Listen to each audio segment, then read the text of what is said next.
Sing larang mudik ki ya sapa? Mudik itu boleh, silahkan, monggo, ajak anak, istri, saudara, atau siapapun untuk mudik. Tapi mudiknya virtual saja. Eling-elingen, virtual saja. Ya, saya sapa Gubernur Jawa Tengah Ganjar Pranowo. Selamat malam Pak Ganjar, Assalamualaikum. Ya, Waalaikumsalam, selamat malam. Pak Ganjar, saya lihat vlognya Pak Ganjar, itu soal itu loh, boleh mudik tapi secara virtual gitu ya.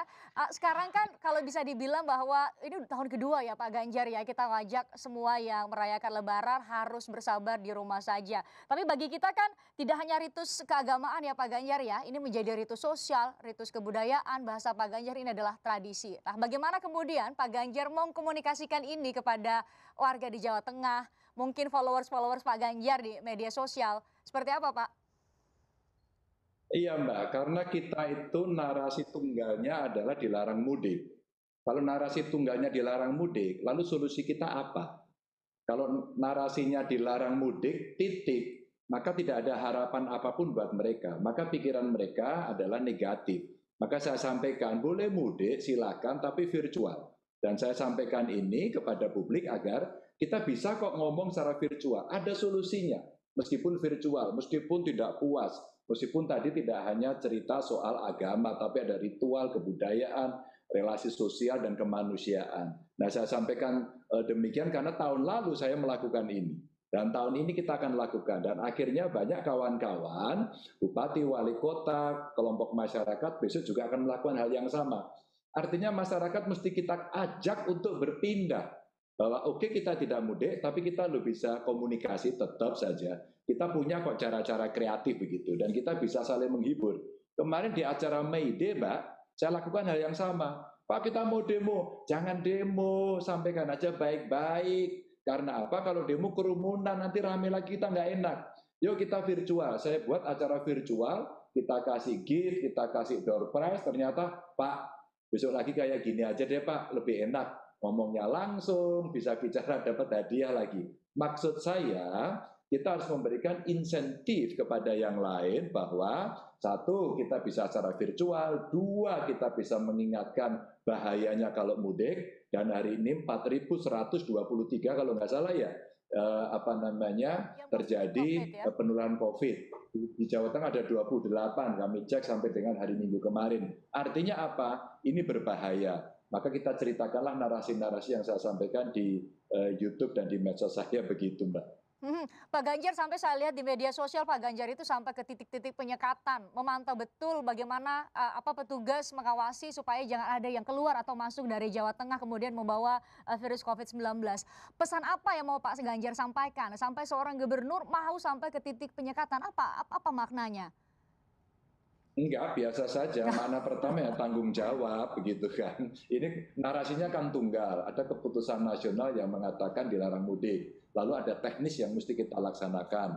Nah, kami di daerah mencoba menerjemahkan. Saya dengan Kapolda, dengan Pangdam, dengan Kajati, kita coba kompak Forkompimda. Terus kita teruskan lagi sampai Forkompimda di tingkat kabupaten kota. Teruskan lagi sampai 14 titik di perbatasan provinsi dan 17 titik di kabupaten kota yang ada di dalam Provinsi Jawa Tengah. Nah, pelaksanaannya bagaimana? Kita ketemu kawan-kawan kepolisian, Satpol PP, Bupati Wali Kota di perbatasan itu untuk kita tahu simulasinya seperti apa, kesulitannya seperti apa. Kan kemarin terjadi kan Mbak yang ramai banget ya.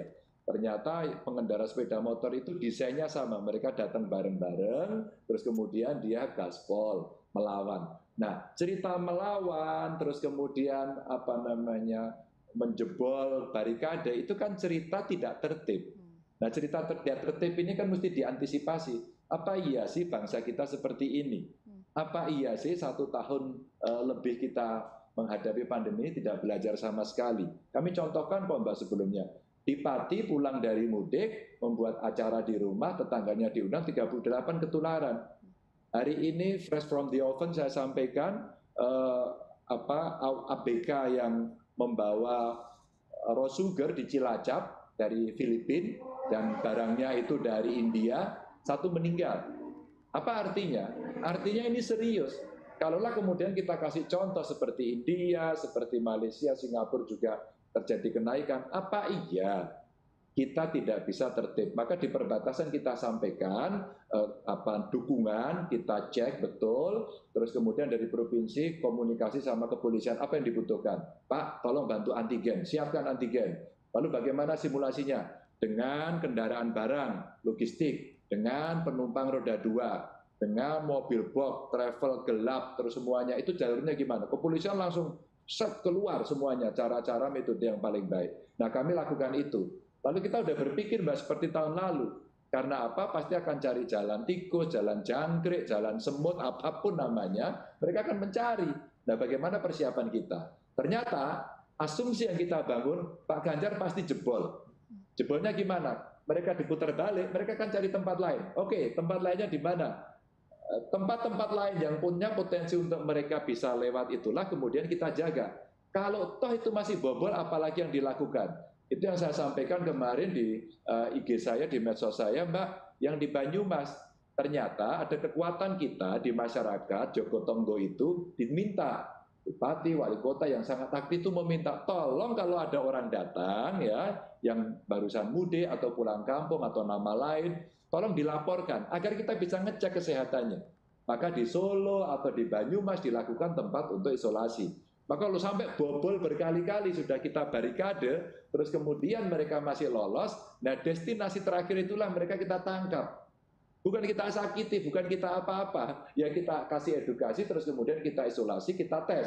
Sehingga kita yakin betul dia sehat atau tidak. Begitu, Mbak. Oke, Pak Ganjar, tidak hanya mereka yang masih bandel, ada juga yang masih bandel mudik. Ada juga yang meradang dalam tanda petik Pak Ganjar, yang biasanya mungkin dapat pendapatan lebih kalau namanya ada lebaran. Mereka yang jualan oleh-oleh, mungkin yang berusaha di bidang transportasi.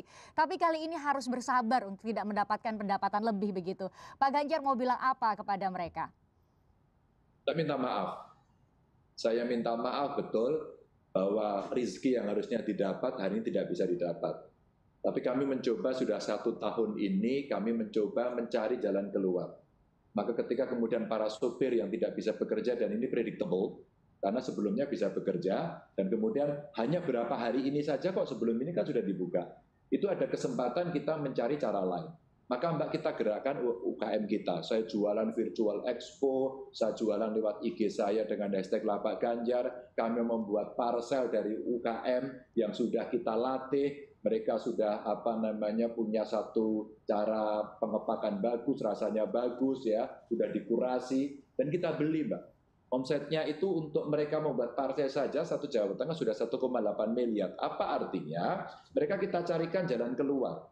Dan kenapa saya minta maaf? Karena mungkin ada yang tidak mau bergeser. Kami punya profesi sopir, ya sopir. Kami nggak mau urusan lain, Pak. Nggak bisa, manusia hidup harus selalu adaptif. Maka kemudian kita sampaikan soal itu. Tapi Mbak, kami sampaikan juga. Kemarin di grup saya minta coba dicari. Sekian orang yang biasanya mengoperasikan angka alat transportasinya, kondisinya seperti apa, ada di mana. Soalnya di dalam kota kan masih beroperasi, Mbak. Ini yang jauh-jauh saja. Ada satu yang viral kemarin dari Jawa Tengah, umpama. Tenang saja, kamu kerja saja, jalan terus. Nanti kalau kamu nggak bisa pulang, nggak bisa mudik, keluargamu tak openi. Itu bahasa dari perusahaannya, kan keren ya. Maka kemarin di sub saya minta coba dicari. Kalaulah kemudian ada supir-supir yang kemudian mereka punya problem, barangkali mungkin betul-betul sampai tidak bisa makan dan sebagainya, tolong kasih bantuan. Itu yang kemudian kita coba sampaikan. Ya, pemerintah juga harus bertanggung jawab pada kondisi-kondisi ini. Maka saya coba standby terus, Mbak, melalui medsos dan sebagainya. Ya 1-2 terus terang dan menyampaikan, Pak, saya itu nggak bisa betul, Pak. Coba minta ke Dinsos, Pak, saya udah berkali-kali, Pak. Ya wis, alamatmu di mana? Saya bilang begitu aja, Mbak. Terus kemudian kita minta untuk dikirimi. Pak Ganjar, ini terakhir tapi sangat penting. Kali ini selain kita masih lebaran di tengah pandemi di tahun kedua, bersamaan dengan kenaikan Isa Al-Masih, ada umat Kristiani dan Katolik yang juga ikut merayakan. Ada 2 hari besar keagamaan yang jatuh di hari yang sama. Pak Ganjar memberikan pesan apa kepada warga Jawa Tengah pada khususnya warga negara Indonesia pada umumnya yang sama-sama kita harus merawat kebinekaan?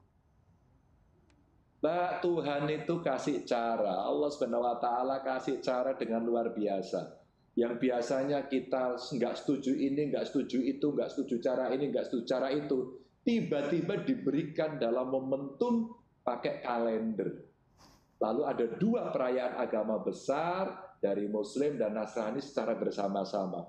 Buat saya ini sebuah peringatan dari Tuhan, manusia, hiduplah bersama-sama dalam perbedaan, dan itu luar biasa. Itulah sunnatullahnya.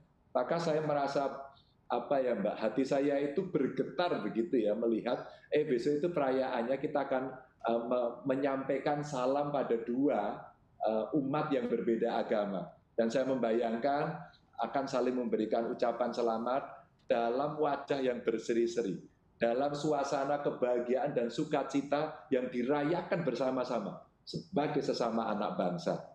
Inilah yang kemudian mesti kita syukuri dalam merah putih dan Pancasila kita.